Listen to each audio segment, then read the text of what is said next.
Bonjour à tous, bienvenue à ce nouveau Good Morning Market. Nous sommes aujourd'hui le lundi 19 avril 2021. J'espère que vous avez passé un excellent week-end, que vous êtes prêts à attaquer cette nouvelle semaine.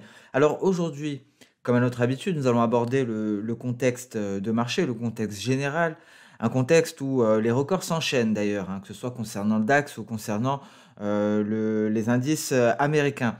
Nous allons parler par la suite d'un conflit, un conflit entre la Russie et l'Ukraine qui pourrait on pourrait assister à une escalade des tensions et on pourrait donc assister à un scénario catastrophe. Nous allons détailler ce point-là après le contexte de marché. Alors, ce qu'il faut savoir, c'est que vendredi, encore une fois, on a eu droit à des records concernant le Dow Jones et le S&P 500. Et donc, tous deux ont enregistré leur quatrième semaine de hausse consécutive, notamment après des données très optimistes. Tout d'abord, la publication des mises en chantier qui sont ressorties à leur plus haut niveau depuis 2006. On a pris connaissance également du sentiment du consommateur de l'université du Michigan pour les États-Unis, en hausse à 86,5 en avril, contre 84,9 le mois précédent. Alors, c'est sous les estimations des analystes, mais c'est tout de même au plus haut depuis mars 2020.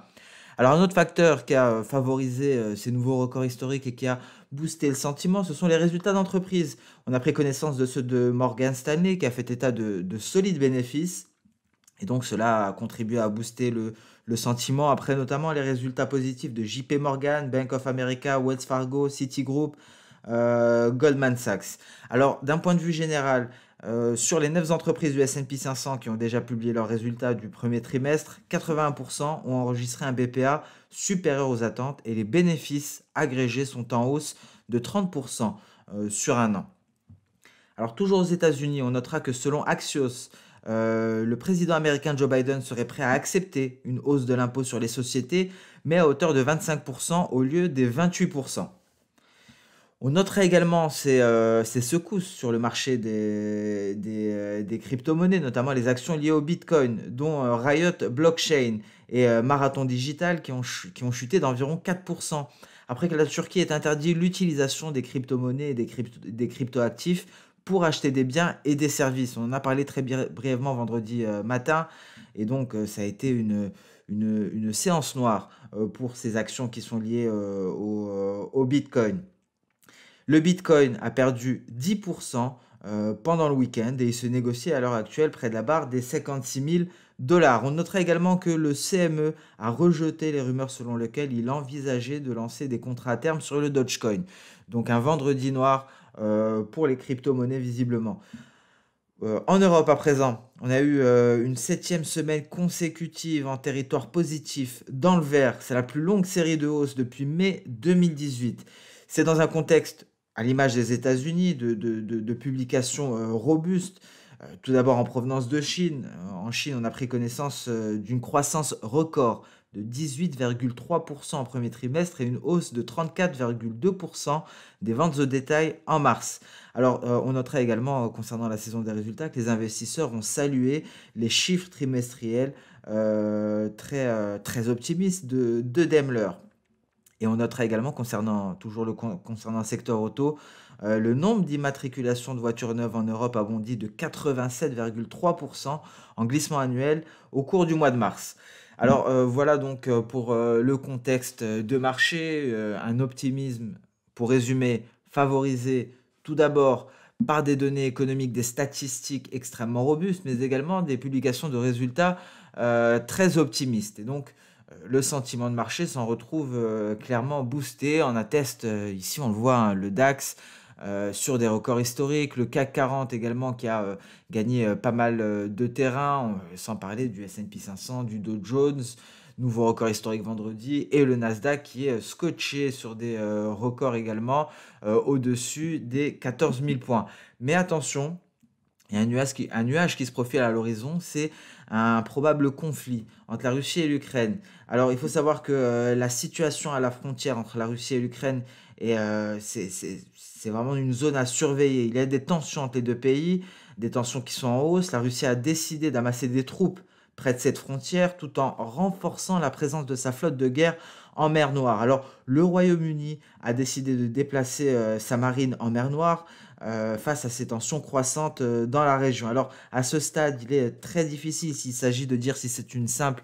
euh, il est très difficile de trancher, de savoir si c'est simplement une stratégie de la part de la Russie ou si c'est un réel conflit qui ne va pas tarder à s'amorcer. On notera que la Russie avait averti début avril qu'une escalade du conflit dans le Donbass pourrait détruire l'Ukraine, hein. Ce sont des mots assez forts de la part de Vladimir Poutine. L'OTAN avait exprimé son inquiétude à l'époque face à ce qu'elle considère comme un renforcement militaire très important de la part de la Russie près de l'est de l'Ukraine. Il y avait eu des images non vérifiées à l'époque qui avaient été diffusées sur les réseaux sociaux. On voyait donc un déplacement de troupes de la Russie et du matériel vers les régions frontalières de l'Ukraine, ainsi que vers la Crimée. La Crimée qui a été annexée par la Russie en 2014. Alors ce qu'il faut savoir, c'est que Moscou et Kiev à l'heure actuelle s'accusent depuis un certain temps de ne pas avoir mis en œuvre un accord de paix dans le Donbass. Et donc nous avons des relations très tendues, des relations qui le sont encore plus par le projet du gazoduc Nord Stream 2, gazoduc reliant la Russie à l'Allemagne. Et donc, c'est un projet que Kiev et Washington souhaitent stopper, hein. Il y a eu même des sanctions de la part des États-Unis. Donc, c'est un conflit qui est en train de se raviver et attention à toute escalade incontrôlée des tensions. En tout cas, le Royaume-Uni a pris les devants. Donc voilà, il fallait parler de ce conflit qui pourrait avoir un impact considérable sur les marchés, hein. La dernière fois, en 2014, l'impact a été considérable. Donc, prudence. Ça pourrait être l'une des inquiétudes de cette fin de printemps, début d'été. Donc voilà pour ce petit point sur la situation, sur les tensions entre la Russie et l'Ukraine. Nous avons vu le contexte de marché également. Alors nous allons aborder le calendrier économique qui est plutôt allégé, hein. Nous sommes aujourd'hui lundi, comme d'habitude, il n'y a pas grand-chose. On a pris tout de même connaissance de certaines données en provenance du Japon, notamment la production industrielle et les exportations. Donc une production industrielle au Japon en recul de 1,3% en février. Les prévisions tablaient pour un recul tout de même de 2,1%. Donc c'est largement supérieur aux attentes. Les exportations japonaises, quant à elles, ont augmenté de 16,1% lorsque le consensus tablait pour une augmentation de 11,6%. Les importations, quant à elles, ont augmenté de 5,7% en glissement annuel. On s'attendait à 4,7% en glissement annuel. Donc voilà pour ces données en provenance du Japon. Sinon, il n'y aura pas grand-chose, hein, comme chaque lundi. Bon, on aura une donnée. Cette donnée-là, elle est mise en chantier en provenance du Canada, hein. Nous avons pris connaissance des mêmes données en provenance des États-Unis. Ça a rarement un impact sur le marché tout de même. Il y aura peut-être les résultats d'entreprise qui pourraient être un catalyseur aussi. On prendra connaissance des résultats de Coca-Cola, IBM et United Airlines. Voilà pour le contexte de marché, pour le conflit entre la Russie et l'Ukraine et pour le calendrier économique.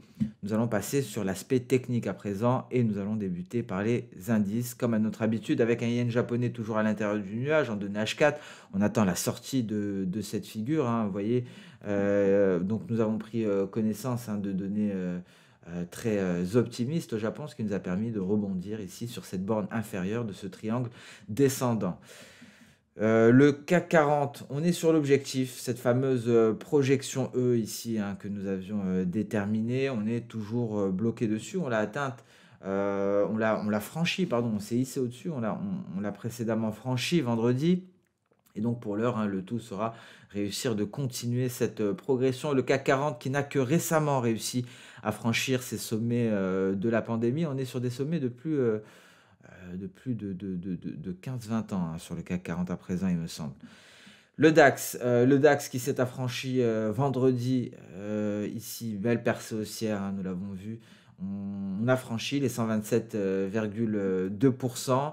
On est à la hausse, hein, clairement. On a un objectif à 15 834 avant un objectif extrêmement optimiste des 17 400 points environ. C'est le retracement externe de Fibonacci à 161,8%, retracement de la baisse du Covid. Et d'où vient ce niveau à 15 834 environ? Souvenez-vous. Ah non, alors je me suis trompé, c'est 15 600. Alors je l'ai replacé ici. Voilà, donc on est juste à côté, hein, tout compte fait. On devrait l'atteindre très prochainement. Donc 15 600, voilà, c'était la projection NT. Alors j'ai eu une question. Alors NT, alors j'ai eu un commentaire, hein, donc un auditeur qui voulait savoir ce que voulait dire NT. Alors ça ne veut rien dire, hein, concrètement, c'est simplement comme on va noter par exemple les vagues haussières A, B, C, D, on a des projections et ces projections, il y en a plusieurs et on leur attribue des lettres ou deux lettres. On a V, E, N, on a NT, on a la moyenne de V et N, la moyenne de N et NT. Hein, c'est simplement cela, c'est afin de faire la différenciation entre les différentes projections selon la configuration de la formation de la vague. Hein. Soit on va avoir par exemple A, B, et on va avoir BC qui retrace plus ou moins 50%, ou bien très exactement 50% de AB.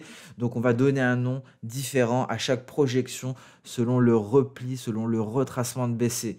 Ça ne veut absolument rien dire, hein. Ça ne veut pas dire par exemple niveau technique ou autre. C'est simplement pour faire la différenciation au même terme que nous avons ici pour les différents points A, B, C, D.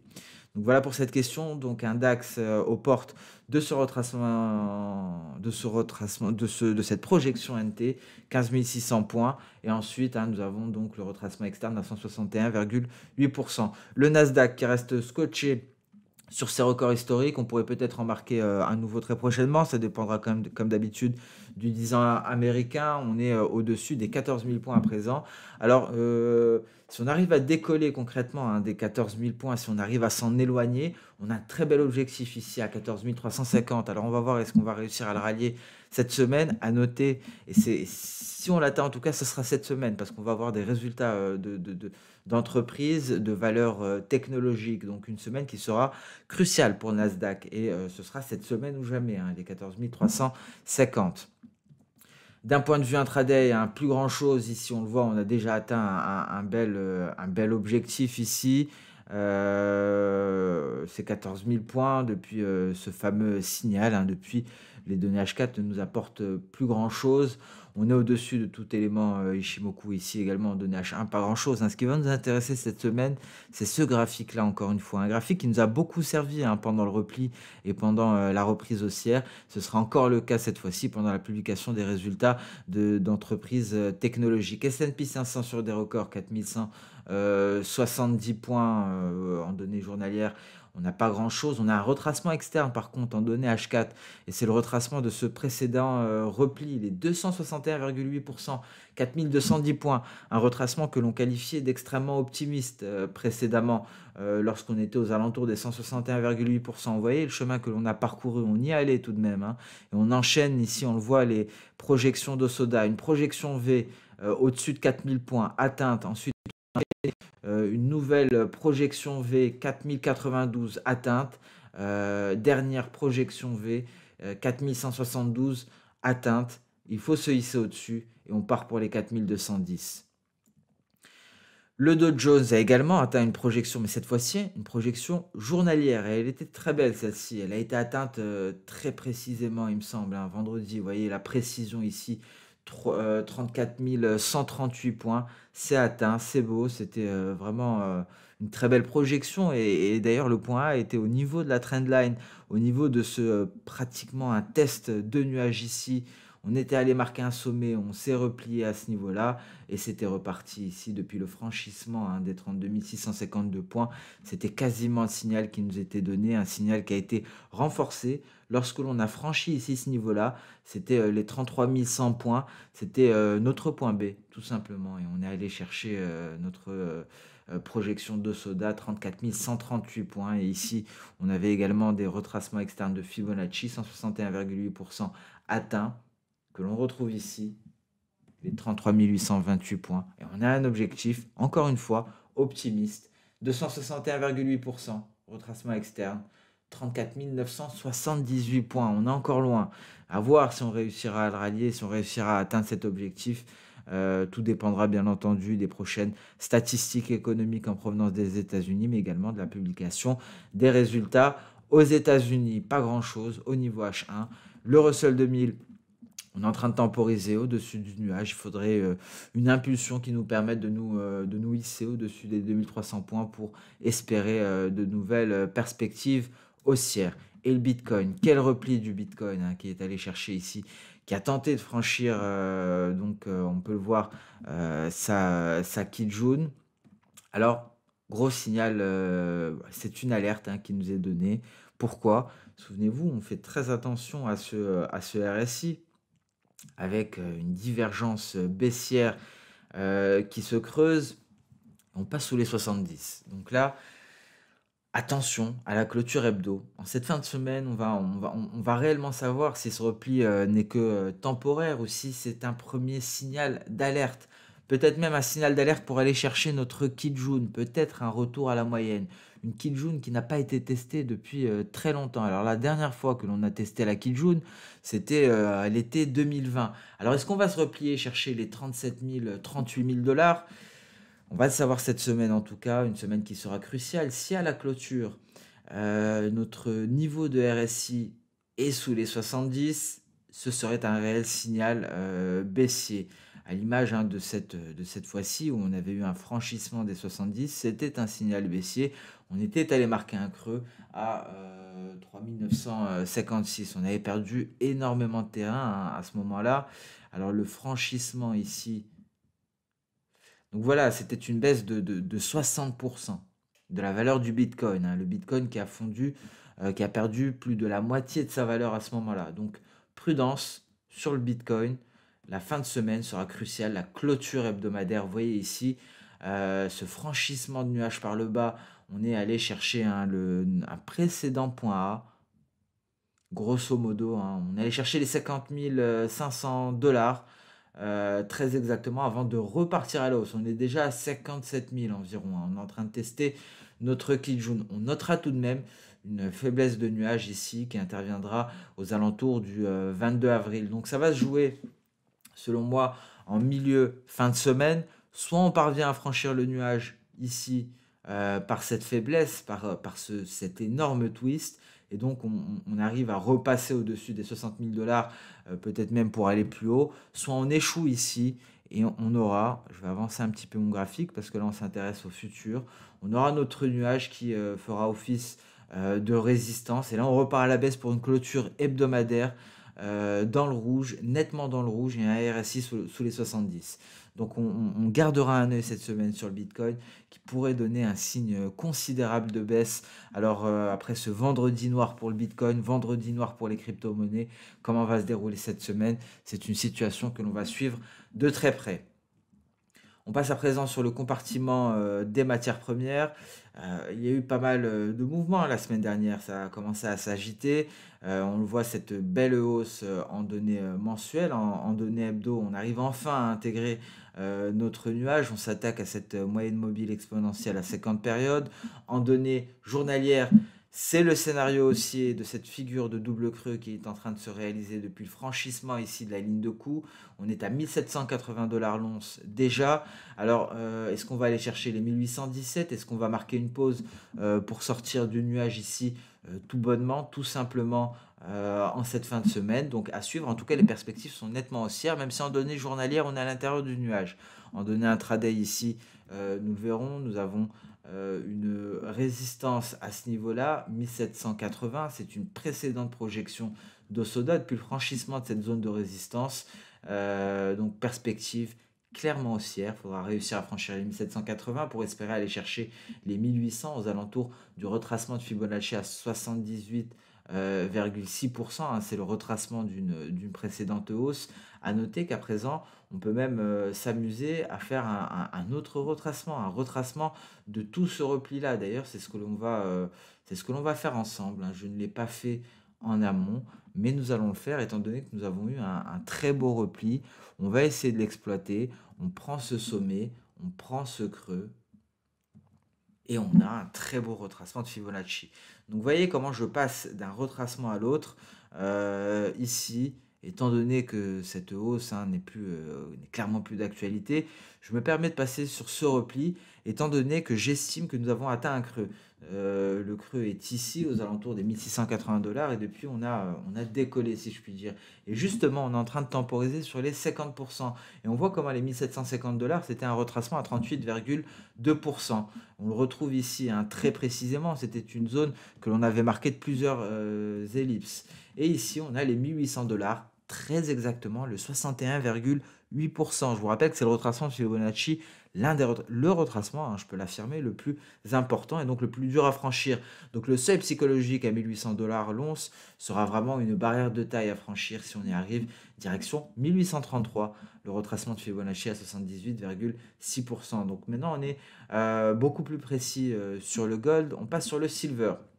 Alors le silver, on s'était déjà intéressé, on avait fait ce travail-là, hein, de s'intéresser à une précédente baisse pour avoir des retracements de Fibonacci. Ici, encore une fois, on a eu le 50% qui nous a envoyé à la baisse. On a refusé, on le voit ici, cette mèche supérieure, les vendeurs qui reprennent la main sur le marché à ce niveau-là, sur le retracement de 50% de Fibonacci de cette précédente baisse.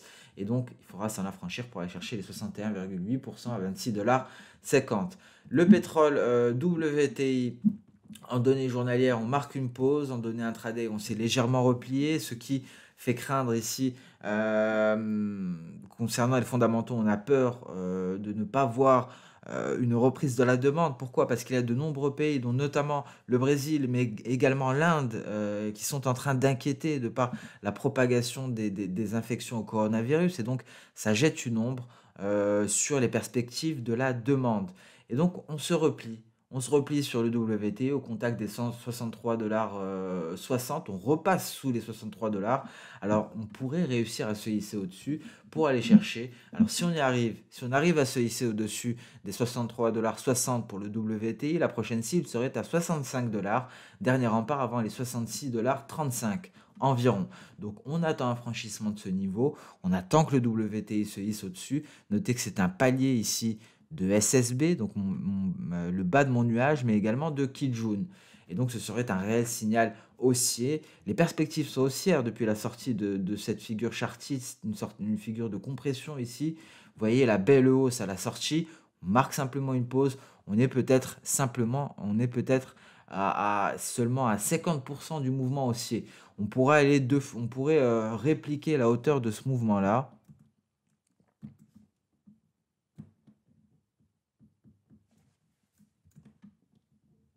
Pour aller chercher, grosso modo, les 66,35 $. Donc peut-être une pause à mi-chemin, hein, clairement, pour le pétrole WTI, avant d'aller à 66,35, 66,40. Alors à suivre. En tout cas, les perspectives sont haussières pour le WTI à présent. On le voit, hein, en données journalières. Souvenez-vous, on avait les craintes de la formation d'une figure en épaule, tête, épaule, mais on avait notre nuage qui tenait les cours. Et le nuage a bien fait le job. Il a maintenu les cours. Impulsion haussière, on franchit la Kijun, on marque une pause. Peut-être que, voilà, donc notre hypothèse, c'est que l'on a effectué simplement 50% de la hausse et qu'on devrait poursuivre en territoire positif. Ce graphique en données H4 résume parfaitement la situation. On notera un nuage en support ici aux alentours des 62,30. Le scénario est le même, hein, ici pour le Brent, hein, sorti d'une zone de congestion, peut-être 50% du chemin ici à la hausse. Et donc vous pouvez faire exactement le même travail en répliquant ici la hausse. On viendrait se hisser aux alentours des 69,30. Le blé, belle hausse, hein, ici on le voit, très belle figure en épaule tête épaule. Alors on a déjà détaillé cette hausse, on va peut-être le refaire, hein, pour ceux qui n'y ont pas assisté. Alors ce qu'il faut savoir pour le blé, très rapidement, on a une figure en épaule tête épaule. Voici les deux épaules, voici la tête, voici ma ligne de cou en rouge que je vais mettre en épaisseur maximale pour qu'elle soit visible. Depuis le franchissement, perspective haussière, l'objectif théorique nous est donné en reportant la hauteur de la figure en épaule, tête, épaule, et donc un objectif à 693 environ, qui correspond au précédent sommet. On le voit ici. Et souvenez-vous d'ailleurs, on parle du précédent sommet, après l'avoir atteint, on s'était replié, on avait une oblique baissière qui bornait la baisse, on l'a franchi, on est allé marquer un sommet. On repart à la baisse, une oblique baissière ici accompagne la baisse, on l'a franchi ici, pendant la formation de la figure, on est parti à la hausse, on a formé notre deuxième épaule et on repart à la hausse à présent. Objectif intermédiaire 662 avant les 670. Et ensuite, la voie est libre vers le précédent sommet et l'objectif théorique de l'ETE. Le copper. On l'a également suivi avec attention. Vous voyez cette hausse du copper, hein. Ici, on peut deviner une projection de soda. Et donc, si on franchit les précédents sommets, les perspectives seront nettement haussières. Vous voyez ici le MACD qui franchit la ligne qui teste la ligne de 0, repart à la hausse. Qu'en est-il en intraday? On est sorti de notre range. On marque une pause, on teste la Tenkan et on repart à la hausse ici. Ça nous a hissé au-dessus des 9311. Prochaine target 9496 environ, voire ce précédent sommet. Et la voie sera ouverte par la suite pour aller tester à nouveau cette oblique haussière que l'on avait qualifiée précédemment de... alors, elle n'est pas prête. Voilà, très exactement comme ceci. Oblique haussière que l'on avait qualifié précédemment de ligne de coup d'une figure en épaule, tête-épaule, qui n'avait pas atteint l'objectif théorique. Souvenez-vous, il y avait eu le nuage en support, on est reparti en range par la suite, et on sort par le haut de ce range à présent, ce qui renforce les perspectives haussières. Voilà pour les matières premières. On passe à présent très rapidement sur le marché d'échange. Un billet vert qui a passé donc une semaine rouge, deuxième semaine de baisse consécutive. On entame à nouveau en baisse, on est sous la quille jaune, prudence.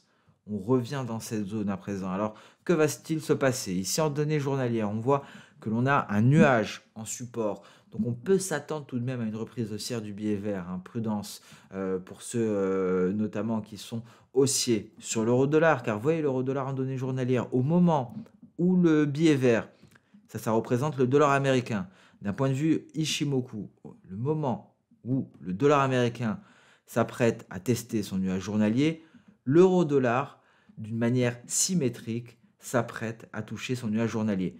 Ça veut dire quoi? Ça veut dire que le billet vert est bientôt sur support et l'euro-dollar est bientôt sous résistance. Donc attention à un éventuel rebond du dollar américain et repli de l'euro-dollar. On est sous une importante résistance, les 1,1990, une résistance que l'on n'a pas réussi à franchir précédemment, en atteste ces deux ellipses jaunes.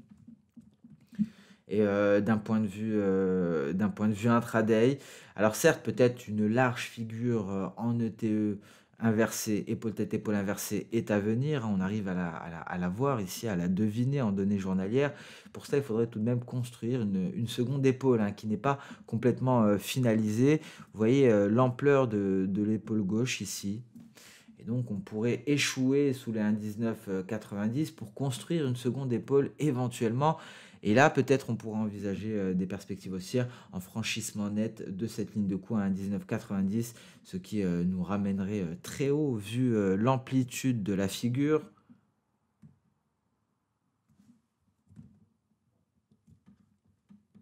Voilà, ça nous ramènerait aux alentours des 1,2280 quand même. Hein. Ce sont les niveaux de début janvier. GBP-NZD, très beau rebond sur le nuage. On l'avait envisagé. Il y avait eu un beau signal baissier, cassure de la trendline. Une trendline qui soutenait les creux depuis le 6 janvier. On rebondit sur le nuage. On rebondit sur le retracement de Fibonacci à 38,2%. On part chercher le retracement de Fibonacci à 50%. Vous voyez la précision, hein, allier les retracements de Fibonacci, mixer les retracements de Fibonacci avec Ishimoku, c'est très efficace. Hein, vous voyez, ce retracement de 38,2% était renforcé par le nuage. C'était notre zone de rebond et on va chercher les 50. À présent, si on franchit les 50, direction la quille jaune pour éventuel pullback sur cette oblique haussière, donc direction les 1,1992 environ. GBP-USD, peut-être, alors ici le signal d'achat en H4, tout d'abord en journalier, vous voyez qu'on intègre le nuage, mais prudence, la Chikou-span s'attaque à des obstacles. En données intraday, on a un signal Ishimoku d'achat, un signal qui avait été donné bien avant H1, mais en H4, il n'a été validé que vendredi. Le signal a été donné à la sortie du nuage par le haut, la validation lorsque la Chikou-span est sortie du nuage par le haut. C'était vendredi. Et donc, la voie est ouverte vers le précédent sommet, 1,39-150, dernier rempart avant un autre sommet, celui du 18 mars à 1,3985. Un signal d'achat qui avait été donné en H1, on le voit ici, sortie de nuage par le haut, Chikou-span qui se désengage des obstacles. On est sous résistance à l'heure actuelle. C'est un palier de Kijun. Si on parvient à se hisser au-dessus, précédent sommet, ce sera la résistance. Voilà pour le marché des changes, marché des changes, pardon, ce qui met un terme à notre Good Morning Market. Je vous donne rendez-vous cet après-midi pour le point hebdomadaire. En attendant, je vous souhaite une excellente séance de trading, une excellente journée et à tout à l'heure pour ceux qui pourront répondre présent à ce point hebdomadaire. Sinon, pour les autres, je vous donne rendez-vous dès demain pour le prochain Good Morning Market. N'hésitez pas à poser vos questions en commentaire, à poster vos remarques si vous en avez. N'hésitez surtout pas à liker cette vidéo. Très bonne journée et à très bientôt. Au revoir.